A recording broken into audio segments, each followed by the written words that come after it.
Hey guys, it's Lucia and today I'm here with my friend Charlie. Hello! And we're gonna do a Q&A based on moving to London and all that, because you guys know I'm from Spain and she's from New Zealand. Yeah, so I moved here about a year ago in January 2015. And we just thought we would answer some of your questions. Okay, so the first question comes from Abby and she asked, how did you decide where to live and is it hard to find somewhere? I did a lot of research to try and decide where to live. I just spent hours and hours and hours trawling the internet reading about all the different areas because there's so many different areas of London. Yeah. Did you find this too, like below the river is cheaper? Yeah, it is. Than above? Yeah. Or like the further you get away from the city is cheaper? To decide where to live, really, my sister and I just like visited different areas and we like viewed flats in a few different places before deciding on where we wanted to live. Yeah, I also did a lot of research, especially trying to find which neighborhoods are better, like safer. Yeah, that's a big, big thing. Because sometimes you visit a place but you don't really know because they all kind of look the same. Yeah. So I did a lot of research on that. Okay, I don't know how to say this person's name. I think it's Glees or Glees or something. Sounds good. Yeah. But she asked, do you know any good websites for apartment and job hunting? Yes, I went on Rightmove a lot for apartment hunting. I think that was my favourite one. I'd been warned off Gumtree. I don't know if you found this as well, but people said that there's often scammers on there. People are slightly dodgier on there. Yeah. I'm really sorry if you've listed your flat on Gumtree and I'm offending you. But that was just the advice I got. So I would say stick on Rightmove and what's the roommate one?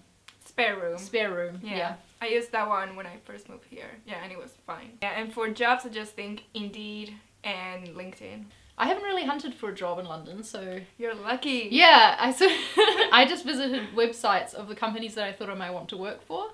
So that's how I got my job. Lara asked, did you already have a job before you moved? And I didn't, but you did. I did. The company that I worked at in New Zealand had an office in London, so that was really good. But after working in the London office for that company 6 months, I did leave and find a new job at a London-based company. Lauren asked, what tips do you have for moving to London and finding a new job once you're there?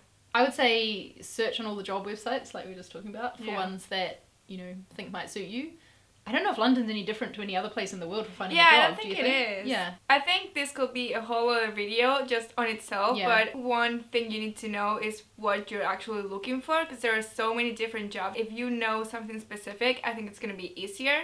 Also, I think that having a look at all the job listings can really help you get to know the terminology that London uses compared to wherever you might come from, and get to know, you know, sometimes they list like the salary range by them as well. You can sort of get to know what you should expect to be paid, which is useful.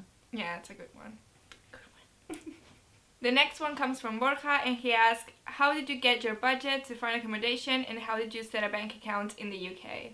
I went to Lloyd's because I'd heard that they were the most like lenient if you didn't have like a proof of address from a power bill or something like that, because banks do want a proof of address for you to get a bank account. So that's where I went, and I took a letter in actually from my work that had my address written on it. I don't know why they accepted that and why that was like official, but they did. I went to HSBC and I think it really depends on who you're actually talking to that day, because one day they were like really iffy about everything, but the next day there was a different lady and she was just so nice and just did everything for me so easily. That's so annoying. I've heard that about Lloyd's too, like coming from New Zealand because we're like, you know, part of the Commonwealth or whatever, I don't know. I'd heard that you could get a bank account with a New Zealand passport, but then luckily I had that letter from my work because this bank wasn't going to give it to me. So yeah, it must depend who you go to.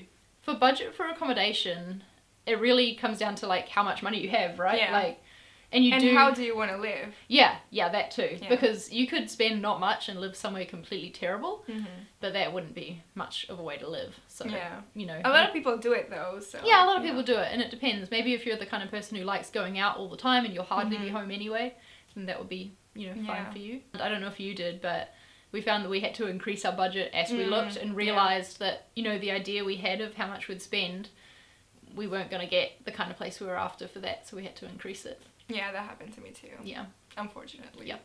Sarah asked, did it take you long to adjust to using the crowded tubes? Oh my gosh, the crowded tubes on my first week of work.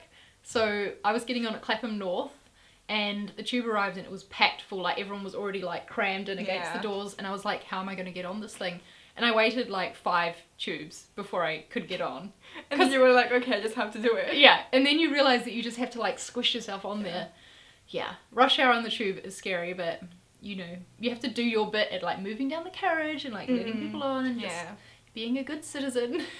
It wasn't that different for me though, because in Madrid we also have the subway and it's Does quite it get packed busy? too. Yeah. So I was kind of used to it in a way, but it's still annoying. Yeah, New Zealand does not have a subway. Not quite there yet. No. Chloe asks, curious what cost of living in London is like. It's expensive. Like, Yeah. it is an expensive city. That's something that people always said to me when I said I was moving. They were like, but it's so expensive there. But there's just so much going on that, you know, like, you pay them more money and then you get the cool London life. So, Yeah. you know, But still, yeah, it's quite expensive. it's very expensive. So definitely be prepared and save Yeah. up money before you come. Death Eater 7, which I think is a really cool username. And this question is in Spanish, but she's asking how much did we have to save up before coming here? I definitely had the equivalent of, I think it was like at least £3,000 worth, like at the very least, to cover the like rent for the first month and the bond.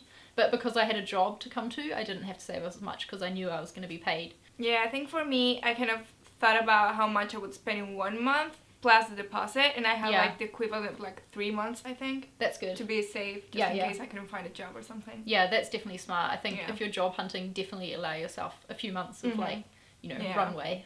Our friend Hannah asked, was there a part about moving that you totally underestimated? If yes, what was it? Oh, I know, the time that it takes to get things done here.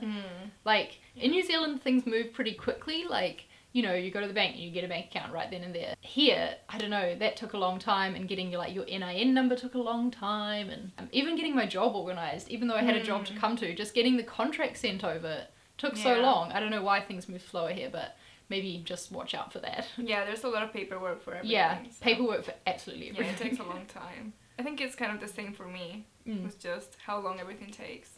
Nick also asked, I want to move to London right after high school. Is it a good or a bad idea? I think it depends what you're coming over here to do. Like, if you're going to study over here, then that's awesome. I'm sure that English universities are very good. Not that I know myself, but, you know, I think they have a good reputation.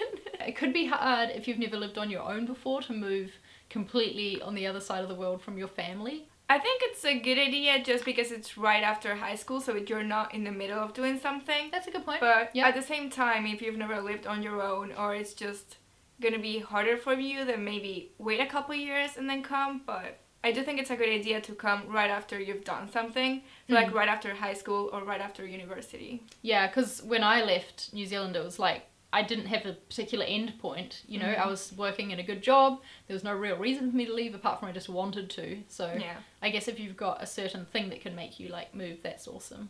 This next one goes along with that one, and it's from Anne, and she says, biggest fear of living by yourself. I was lucky that I moved over with my sister, so I wasn't really by myself, but I guess being far away from our parents sort of felt like there's no one here to support, like we have to be independent and we have to do everything ourselves because you can't, you know, there's no one around to help apart from each other. I guess my fears are a bit darker than that. Oh god! And it's just like random people coming into my house in the middle of the night. Oh my god, Lou! Well, now I'm gonna be scared of that too. It's true. It's it's true, you don't know. Especially now because I'm gonna be hopefully living by myself in a couple months. If I'm just there by myself, like, I'm gonna be paranoid. Can you please live close to me just in case? Just come here at like 2 a.m. or something. I had a nightmare. You wouldn't be asleep at 2 a.m, would you? I'm like, oh, I'm all by myself, and you're like, someone's gonna come murder me. So that's gonna be everything for this video. If you liked it, please give it a thumbs up.